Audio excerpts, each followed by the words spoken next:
Welcome to Kenton's videos. Enjoy the video. You're about to change orientation so the crown sits where you want it.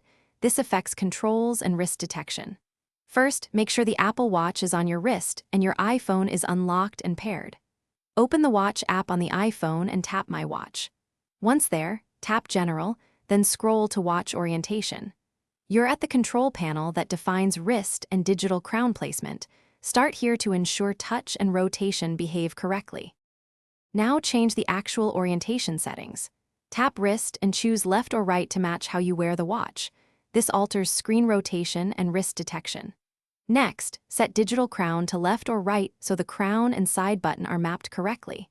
If the watch requests the passcode, enter it on the device to confirm changes. That ensures the watch applies the new layout. Once done, the display and interaction will flip to match your selection without needing further action. Finish by testing the change. Look at the watch face and rotate the digital crown to confirm button responses match the selected side. If the watch still behaves the old way, make sure both devices are updated, then restart the Apple Watch and the iPhone. Many sync issues clear with a restart.